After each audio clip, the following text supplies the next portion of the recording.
भाई साहब, जैसे अभी पिछली बार ये बात हो रही थी कि सोशल मीडिया जो है वो किस तरह से हमारे जीवन पे, समाज पर, यहाँ तक कि साहित्यकारों पर भी प्रभाव डाल रहा है।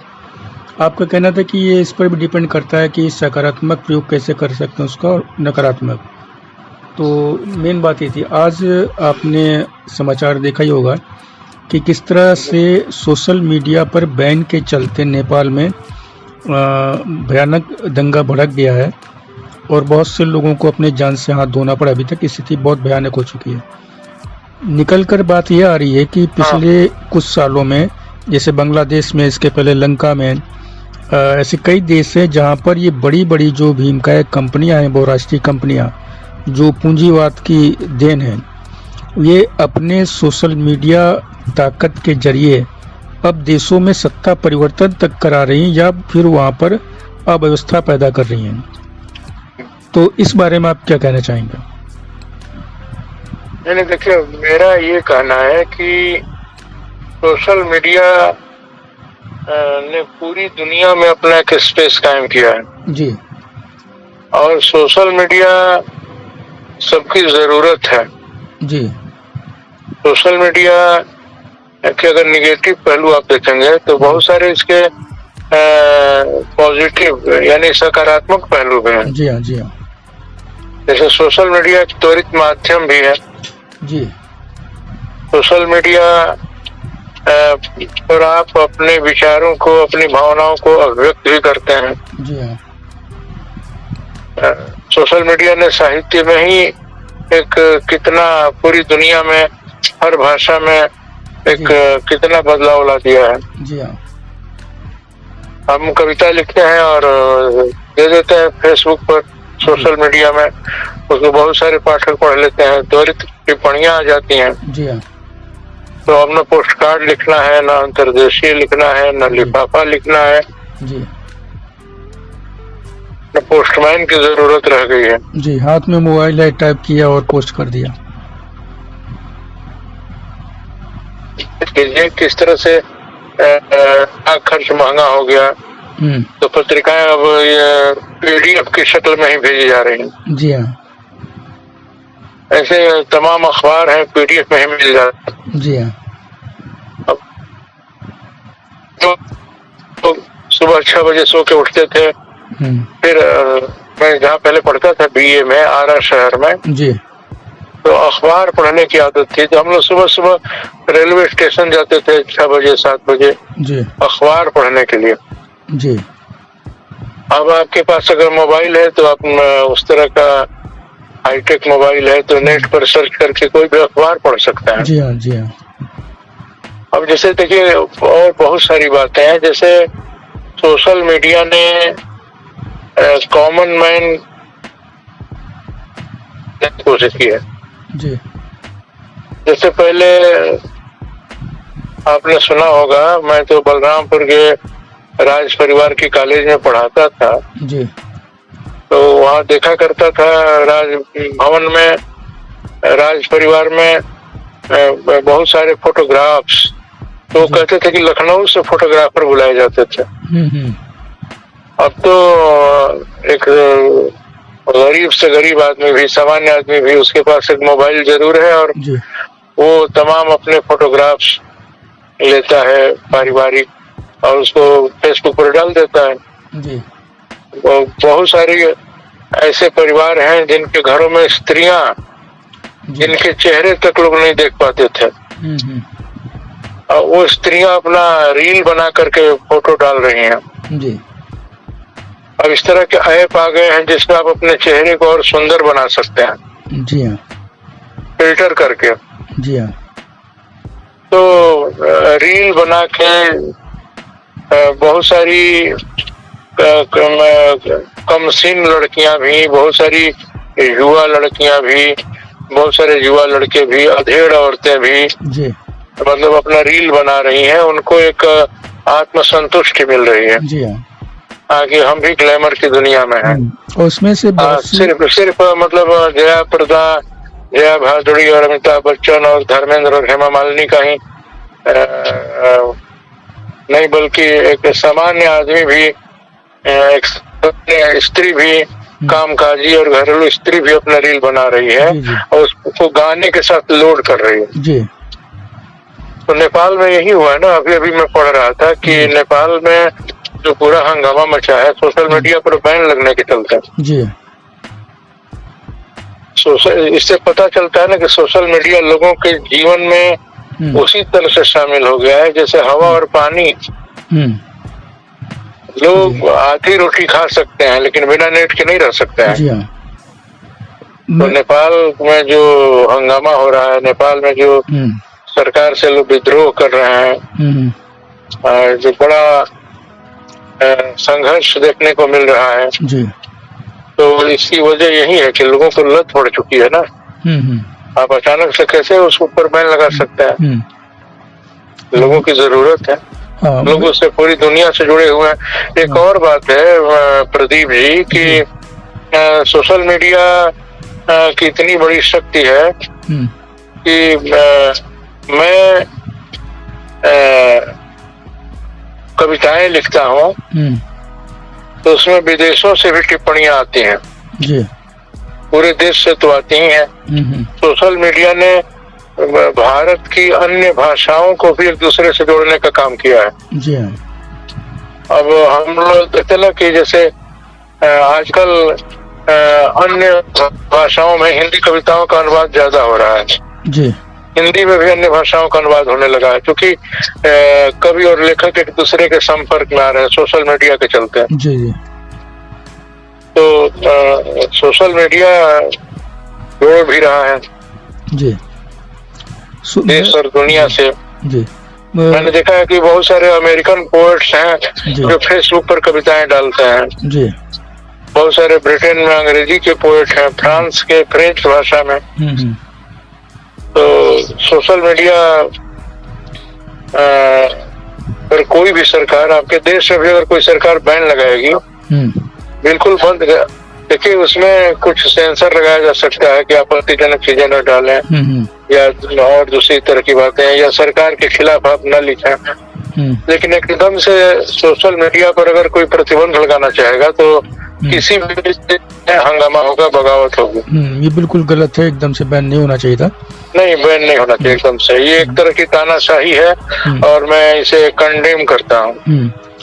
मैं इसी में ये बात विशेष रूप से कहना चाह रहा था कि जो पूंजीवाद की बात हुई थी, समाजवाद की बात हुई थी या साम्यवाद की, तो ये जो कंपनियां हैं जो सोशल मीडिया चला रही हैं, चाहे मेटा कंपनी हो या अन्य जो कंपनियां हैं, एक्सो, ये सारी चीजें, इन कंपनियों के पास पूंजी, अथाह पूंजी है और उन्होंने अपने इस सोशल मीडिया को एक हथियार की तरह प्रयोग करना शुरू किया है और इसके जरिए वो ऐसी चीज़ों को खड़ा करते हैं, कई बार फेक खड़ा करते हैं, जिसके जरिए उस अपने देश में या किसी भी देश में वो इस तरह का कोई भी परिवर्तन कराने में सक्षम हो गई हैं या कुछ भी तमाशा कराने में सक्षम हो गई हैं।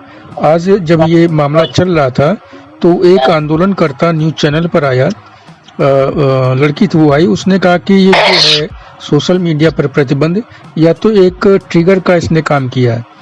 हमारे यहाँ इसके बारे में या अन्य तमाम ऐसी चीज़ें हैं जो पहले से चल रही थी, बस एक ये एक ट्रिगर था जो यहाँ से मिल गया। ठीक ऐसा ही बांग्लादेश में भी हमने देखा, वहाँ पर भी ऐसा हुआ, इसके पहले लंका में इसी तरह से हुआ। तो मेरा प्रश्न ये था कि ये पूंजीवाद का सबसे विभत्स रूप नहीं है सामने आ रहा है कि जो विशाल काय कंपनियां हैं, बड़े विकसित देशों की कंपनियां हैं, ये दूसरे कमजोर या फिर छोटे देशों में अपनी इस शक्ति का दुरुपयोग करके वहां पर जो है तमाशा खड़ा कर रही हैं, विद्रोह करा रही हैं। नहीं, देखिए आप जो सवाल कर रहे हैं ना वो सही है।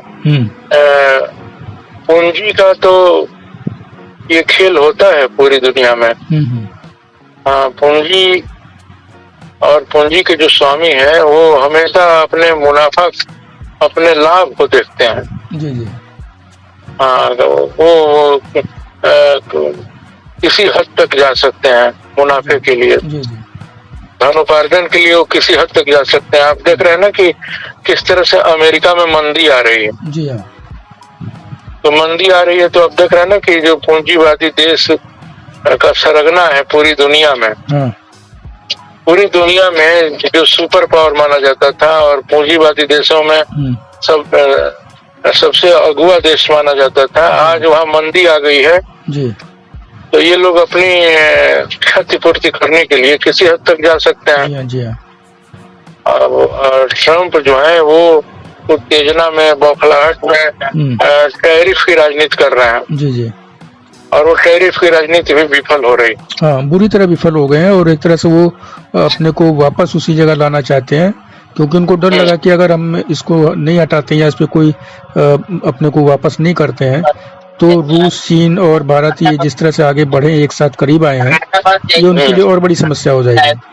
तो वो और देखिए, ये देखिए एक बात और आप नोट कर लीजिए कि जो पूरे विश्व में परिस्थितियां घटित हो रही हैं जी, जिस तरह से घटनाक्रम ने मोड़ लिया, ट्रम्प ने टैरिफ लगाया और जिस तरह से रूस, चीन और भारत करीब आए, तो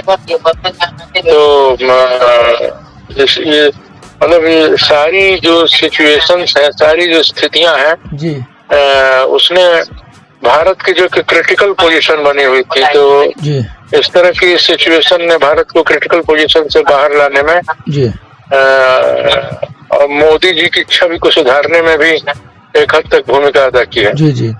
जैसे अभी रिपोर्ट आई जीडीपी की, तो 7 पॉइंट से ऊपर गई ग्रोथ रेट, जो कि दुनिया में सबसे ज्यादा, सबसे तेज से आगे बढ़ रही है। तो मैंने अभी देखिए कि भारत सरकार ने जीएसटी में सुधार किया है। जी हाँ। और कहा जा रहा है ना कि अमेरिका में जो अमेरिकन टैरिफ जो लगा है ना, उसका असर वो कम करेगा। जी जी।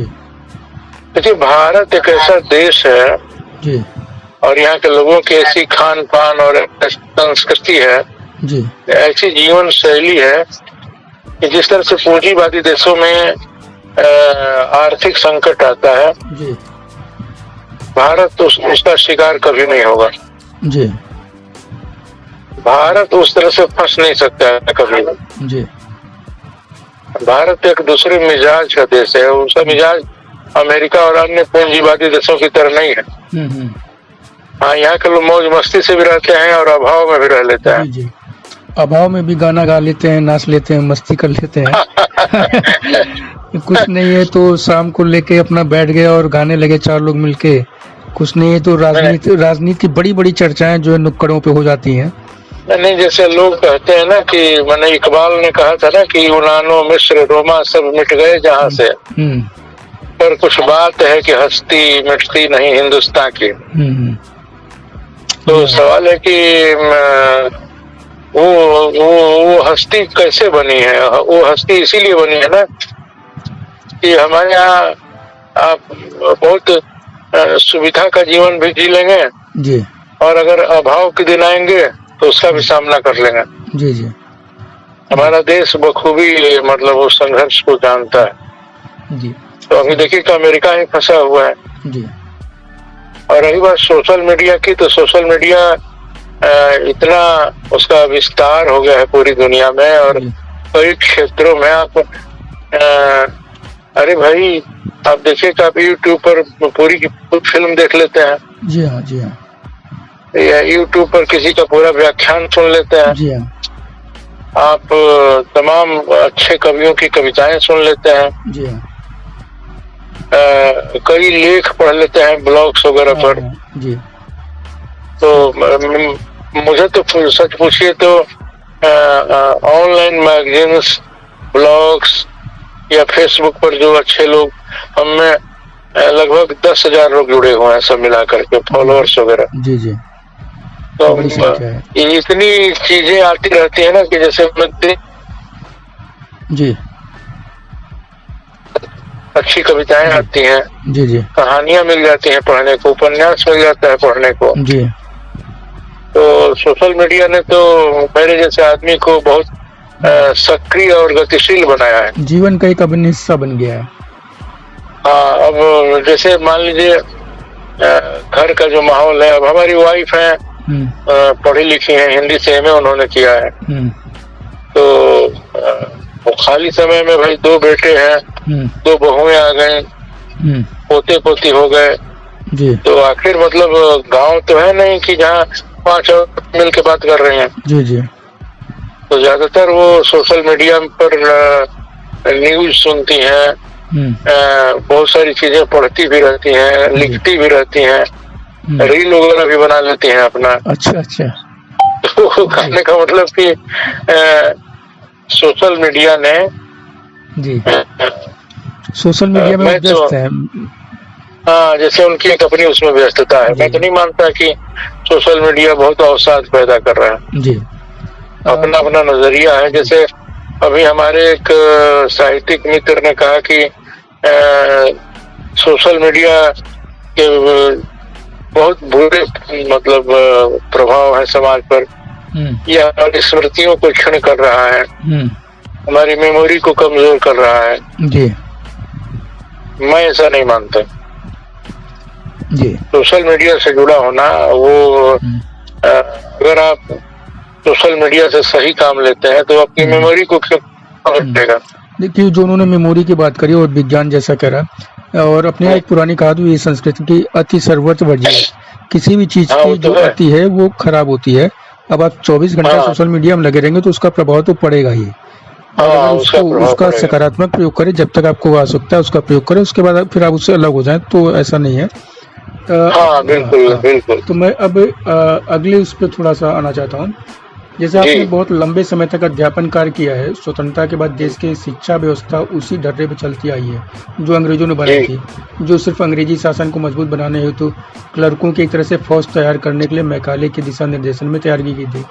पिछलग्गू बनने का परिणाम है कि देश बेरोजगारों से भरा हुआ है। सभी क्लर्क बनना चाहते हैं, सरकारी नौकरी चाहते हैं, जो कि बहुत सीमित है। ऐसे में रोजगारोन्मुख जो शिक्षा व्यवस्था का अभाव है, ऐसी स्थिति में व्यापक सुधार के लिए बीते कुछ वर्षों में जो नई शिक्षा नीति लागू करने का प्रयास हो रहा है, इससे आप इस तस्वीर में कोई सकारात्मक परिवर्तन होता देख पा रहे हैं? आपको कोई आशा है? देखिए अभी जो 2020 में नई शिक्षा नीति लागू हुई है जी, तो जो नई शिक्षा नीति लागू हुई तो जो पाठ्यक्रम बने, तो उस दौरान तो मैं था ही नौकरी में जी।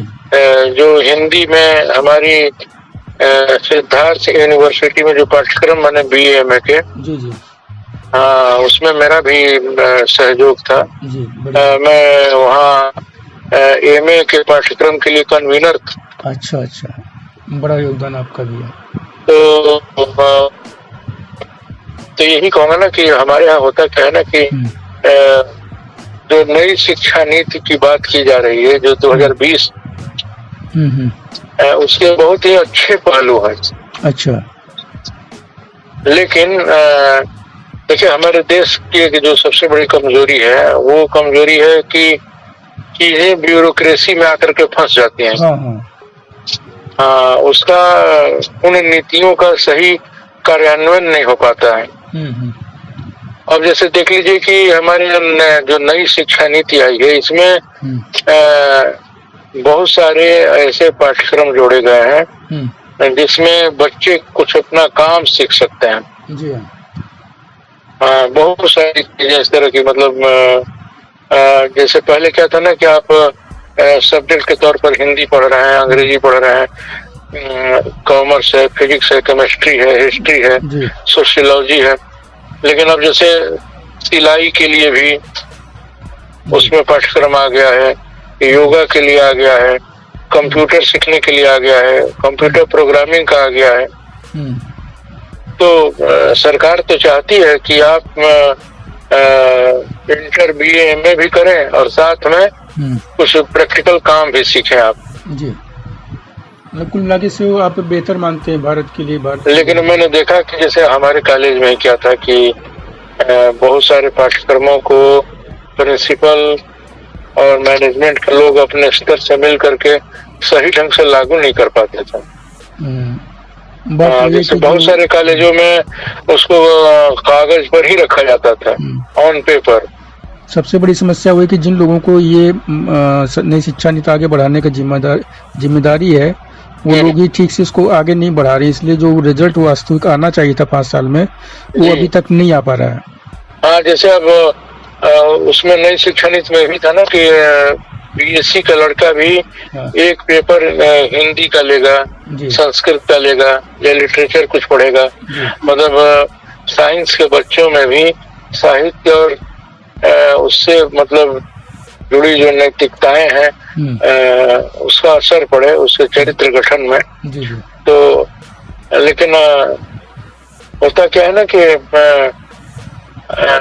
पता चला कि वो कॉलेज में क्लास ही नहीं चल रहा है, टीचर पढ़ा ही नहीं रहा है, या कंप्यूटर प्रोग्रामिंग का प्रोग्राम है, बच्चों को आप सही ढंग से कंप्यूटर नहीं सिखा रहे हैं। बच्चों को सिलाई के लिए देखिए ऐसे ऐसे कॉलेजों के बारे में मैं जानता हूँ और मैं बेबाकी से कहना चाहता हूँ कि जैसे मान लीजिए लड़कियों को सिलाई सिखाना है जी तो पता चला कि कॉलेज में 2-4 दिन कोई टेलर बुला दिया गया और कुछ चीजें मतलब शो कर दी गई और उनका फोटोग्राफ ले लिया गया और कहा गया कि भाई वो पाठ्यक्रम चल रहा है, जबकि ऐसा हकीकत में होता नहीं है। सब धोखाधड़ी हो रही है। नहीं, जैसे सूत्र रूप में आप कहें तो सरकारी नीतियों को अगर कायदे से लागू किया जाए तो उसका प्रतिफल बहुत मिल सकता है। अच्छा, सही कहा। नई शिक्षा नीति में बहुत सारी चीजें पड़ोसी देशों से भी सीखी गई है, चीन वगैरह से। जी जी। जैसे चीन में देखिए, चीन में लोग बहुत सारे काम सीखे रहते हैं, उनके पास हुनर है काम करने का। इसीलिए चीन जो है वो पूरी दुनिया के मार्केट पर हावी है। जैसे वो बन गया है वो। अब जैसे देखिए हमारे यहाँ स्लोगन कितना अच्छा है। अगर मोदी जी ने नारा दिया कि लोकल फॉर वोकल जी, या वोकल फॉर लोकल कुछ ऐसे है उनका। जी जी। अब स्मृति में ठीक से नहीं आ रहा है। लोकल फॉर वोकल जी, नहीं जैसे मतलब स्थानीय जो प्रोडक्ट्स हैं जी, उनको सामने लाने की जरूरत है। जी। जैसे मान लीजिए लखनऊ में मलिहाबाद का आम मशहूर है, तो मलिहाबाद का आम पूरी दुनिया में जाना चाहिए। जी। कहीं मक्का बहुत अच्छा पैदा होता है, कहीं गन्ना पैदा होता है, कहीं चीनी बनती है, तो पूरी दुनिया में उसका मार्केट होना चाहिए। जी। तो लोकल जो प्रोडक्ट्स हैं उसको पूरी दुनिया के सामने ले आने की बात है। मतलब मंतव्य तो यही था, सरकारी मंतव्य जो था, इस नारे के पीछे तो यही छुपा हुआ है ना कि स्थानीय प्रोडक्ट को भी महत्व देना। जी। लेकिन हकीकत में ऐसा हो नहीं पाता है ना। जी जी। चीजें उस तरह से महत्व नहीं पाती हैं। जी। फिर भी पूरे देश में एक इस तरह का माहौल तो बन रहा है। जी जी। सारी विषम परिस्थितियों के बीच, सारी जटिलताओं के बीच, मतलब सांप्रदायिक तनाव और संघर्षों और हिंदू मुस्लिम और की राजनीति के बावजूद भी देश में एक माहौल तो बना है। जी हाँ, नहीं अच्छी बात है ये। इसी में बात आगे बढ़ाता है कि जो भाषा को लेकर आए दिन जो विवाद होता है, तो इसी शिक्षा नीति में जो भाषा को लेकर आए दिन उठने वाले विवादों को लेकर आप क्या कहना चाहेंगे?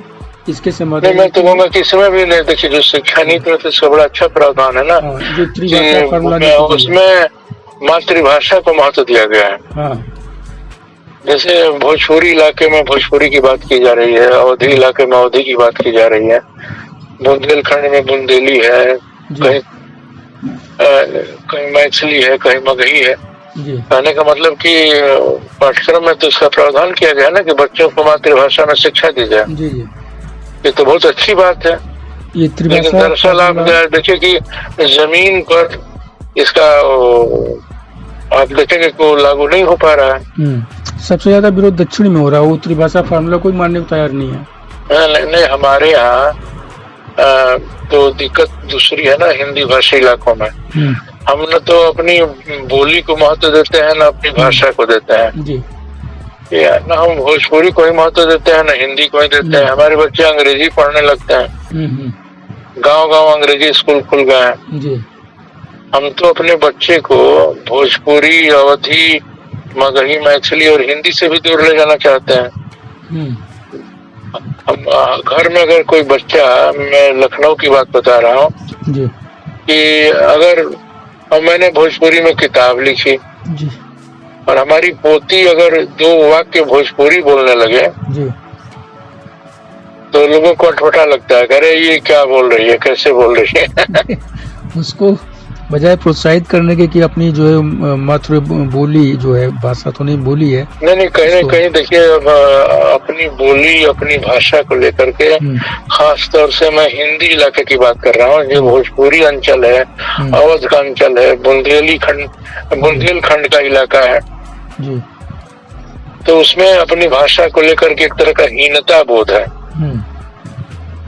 बिल्कुल स्पष्ट मैं कहना चाहूंगा, अनुभव से भी आप देख सकते हैं। कि हम अपने बच्चों को जैसे अब मैं हिंदी का प्रोफेसर रहा हूँ, रिटायर हुआ हूँ जी। अब वो चूंकि ऐसा एक परिवेश बना हुआ है घर में, तो हमें भी कहना पड़ता है कि एप्पल खाओगे छोटे बच्चे से, मैंगो ला दे, बच्चा उसी को सीख रहा है। जी जी। अगर यही हाल रहा तो हमारे शब्द जो है विलुप्त हो जाएगा। आम नहीं कहेंगे, सेव नहीं कहेंगे। अब हमारी पोती कहती है ना कि हम बनाना खाएंगे, और मैं उसको कैसे मना करूं? जहाँ आप भोजपुरी की बात करते हो, वो भोजपुरी क्या हिंदी भी नहीं, अंग्रेजी में? नहीं, हमारे बेटे बहुत तो उसी को अच्छा मानते हैं ना, जैसे बनाना कह रही है तो उसको लगता है कि केला कहने से अच्छा है बनाना कहना। अब जैसे कैसे हमारे यहाँ देख रहे हैं ना कि रंग भेद है, गोरे को अच्छा माना जाता है, सुंदर माना जाता है, सांवले को नहीं अच्छा माना जाता है, जबकि हमारे यहाँ राम और कृष्ण दोनों ही काले हुए हैं। दोनों ही। फिर भी गोरेपन के लिए स्त्रियां पता नहीं क्या क्या करती हैं, कितना ब्यूटी पार्लर जाती हैं, साज सज्जा करती हैं, श्रृंगार करती हैं, कितनी कुंठाएं पालती हैं, नहीं देखते आप? हाँ, ये श्रृंगार प्रसाधन की जितनी बड़ी बड़ी कंपनियां हैं, अगर भारत की औरतें थोड़ा सा अपना हाथ खींच लो, ये कंपनियां बंद हो जाएं। क्योंकि 50 करोड़ के करीब महिलाएं जब भारत की थोड़ा थोड़ा भी खरीदती हैं तो उनके पास अरबों रुपए पहुंचता है। बिल्कुल बिल्कुल। तो ये महिलाएं चाहे तो इन कंपनियों को जो है कदमों में झुका सकती हैं। बिल्कुल। बात हम दूसरी करते हैं, भारत जैसे जो विविधतापूर्ण देश है, तो आपने भी शिक्षा नीति की बात की, आपने उसको अच्छा भी बताया, लेकिन अगर आपकी बात की जाए तो इस देश में आपके अनुसार शिक्षा नीति कैसी होनी चाहिए? नहीं, हम तो चाहते हैं कि हमारे यहाँ एजुकेशन ऐसा हो जो रोजगारोन्मुख हो, ऐसी शिक्षा मिले जिससे बच्चे स्वरोजगार पैदा करें, खुद रोजगार खड़ा करें, भूखों न मरे, कुछ न कुछ अपना काम कर रहे। अरे भाई, हमारे यहाँ देखिए पहले क्या था, आप जैसे पुराने ग्रामीण जीवन को देखें तो वहाँ नाई बाल काटता था तो भूखों नहीं मरता था। जो एक चमार जाति का आदमी था वो जूते बनाता था, भूखे नहीं मरता था। धोबी कपड़े धोता था। तो सब तो रोजगार से जुड़े हुए थे ना। अब मैं इसकी बात आज करूं तो लोग कहेंगे कि आप तो चाहते हैं कि उसी तरह से जाति व्यवस्था बनी रहे। मैं एक पुराना उदाहरण दे रहा हूँ कि हमारी सभ्यता में, हमारी संस्कृति में तमाम जातियां अपने अपने कर्म से, अपने अपने पेशे से जुड़ी हुई थी, अपने अपने उद्योग धंधे से जुड़ी हुई थी। और आज क्या है ना कि सब लोग अपने बच्चे को पढ़ाना चाहते हैं, थियोरी की पढ़ाई पढ़ाना चाहते हैं, सैद्धांतिक की, सभी अंग्रेजी पढ़ाना चाहते हैं। हाँ, और कोई भी रोजगार उन्मुख शिक्षा नहीं देना चाहता है। जैसे कोई चीज पढ़ करके, जैसे आपको साबुन बनाना आ जाए, आपको पेस्ट बनाना आ जाए, आपको कोई काम करना आ जाए, ऐसा देख लीजिए कि हिंदी से या अन्य विषयों से एमए करके बहुत सारी लड़कियां बेकार हैं, उनको सब तो टीचर बन नहीं जाती हैं, ऐसा प्रोफेसर नहीं बन पाती हैं, लेकिन कुछ लड़कियां इंटर करके ब्यूटी पार्लर का कोर्स कर लेती हैं तो वो सुखी हो जाती हैं।